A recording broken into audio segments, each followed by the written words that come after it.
Okay, today I am going to teach you your chapter number 10, correcting mistakes. Correcting mistakes means बेटा जो mistakes होती है वो होती है हमारी गलतियाँ, और correcting means उसको correct करना, है ना।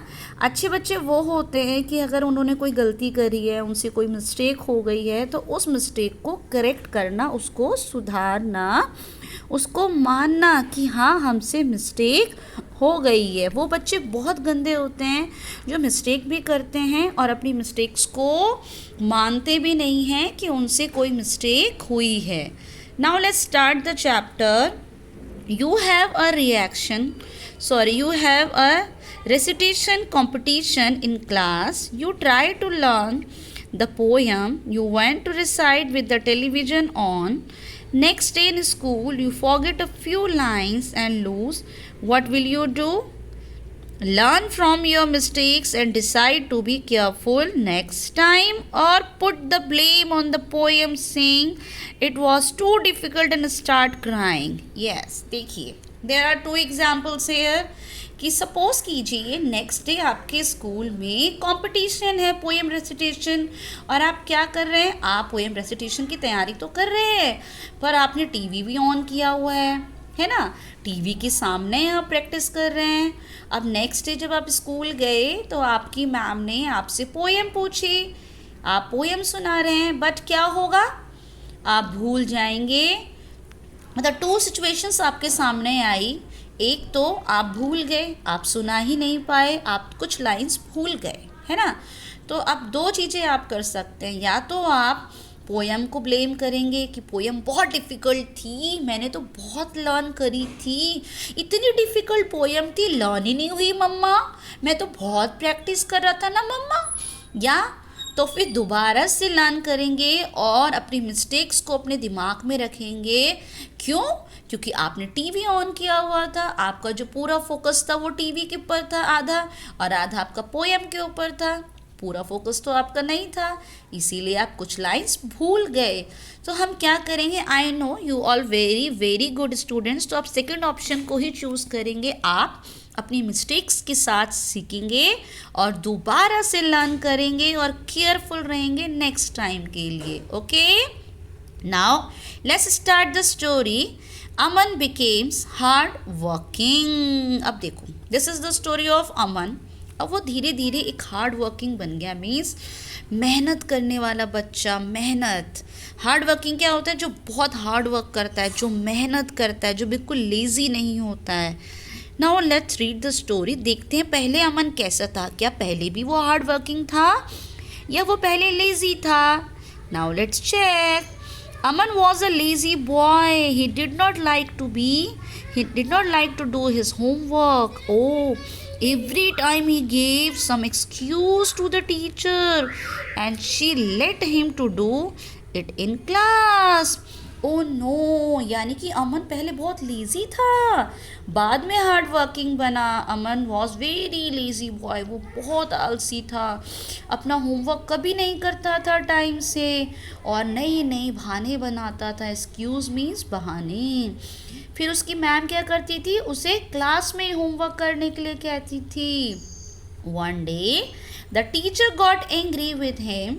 She said, Aman, when all the children in class can do their homework, why can't you do?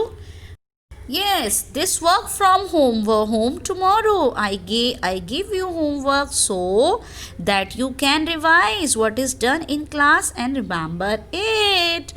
अब क्या हुआ देखो, उसने कहा ये जो वर्क है आपका होमवर्क का है। I give you homework so that you can revise. मैं आपको होमवर्क देती हूँ, क्यों? जिससे कि आप रिवाइज कर सके। देखो बेटा, जब भी मैम आपको पढ़ाती हैं, जब भी मैम आपको पढ़ाती हैं, आपको पढ़ाने के बाद हमेशा होमवर्क देती हैं। वाई? क्योंकि मैम ने जो स्टोरी पढ़ाई अगर आप वो घर जाकर पढ़ेंगे तो आपको रिवाइज हो जाएगी, आपका रिवीजन हो जाएगा। आप 2 टाइम्स उसको पढ़ लेंगे, एक टाइम फर्स्ट टाइम तो जब मैम ने पढ़ाया, सेकेंड टाइम जब आप खुद पढ़ेंगे तो आपको अच्छी से लर्न हो जाएगी। ठीक है, I will not allow you to do your homework in class now. Aman was very upset. He said that the teacher was not fair. उसने बोला, अमन की मैम ने कहा, मैं तुमको होमवर्क क्लास में करने की परमिशन नहीं दे सकती। तो अमन को बहुत मतलब वो अपसेट हो गया, बहुत सैड हो गया। उसको लगा मैम तो बिल्कुल भी अच्छी नहीं है, बिल्कुल भी सही नहीं कर रही है। When Aman went home, his mother asked him, Why are you so sad? अब देखो अमन अपनी मम्मा की गोद में बैठा हुआ है ना यहाँ पर। अमन अपने घर गया, अमन की मम्मा ने पूछा, आज तुम बहुत सैड दिख रहे हो, वाई तुम इतने दुखी क्यों हो? Aman said, I did not do anything. It's all the teacher's fault. Just because I did not do my homework, she scolded me. She scolded me in front of everyone. उसने कहा इसमें मेरी कोई गलती नहीं है, मैंने अपना वर्क नहीं किया, मैंने अपना होमवर्क नहीं किया था, इसीलिए टीचर ने मुझे सबके सामने डांटा। His mother made him sit in her lap and sat. उसकी मम्मा ने उसको अपनी गोदी में बिठाया, देखो दिख रहा है ना आपको, उसकी मम्मा ने उसकी गोदी में बिठाया। Aman, your teacher did not scold you without reason. तुम्हारी मैम ने तुमको बिना किसी रीज़न के नहीं डांटा है बेटा। You did not do your homework, तुमने अपना वर्क ही नहीं किया। अगर आप अपना होमवर्क नहीं करोगे तो मैम तो डांटेंगी ना बेटा। That was wrong. Correct the mistake you made instead of crying or blaming others. मम्मा ने कहा औरों को ब्लेम करने से अच्छा है कि जो गलती तुमने की है उसको सुधारो। Do your work on time and no one will scold you. अगर आप अपना काम टाइम से करेंगे तो कोई भी आपको स्कॉल्ड मीन्स डांटेगा नहीं। अमन सेड, यू आर राइट मम्मा। अमन को मम्मा की बात समझ में आ गई। देखो अपनी बात को, अपनी मिस्टेक को मानना भी बहुत अच्छी बात है। हम सब गलती करते हैं, बच्चों से गलती होती है, बड़ों से गलती होती है, पर अगर बच्चे और बड़े अपनी गलती को नहीं मानते हैं तो that is biggest mistake. But अगर अपनी मिस्टेक को मान लेते हैं और उसको सुधारते हैं, that is very good. It was really my fault. Now I will always do my homework on time. Thank you for making me realizing my mistake.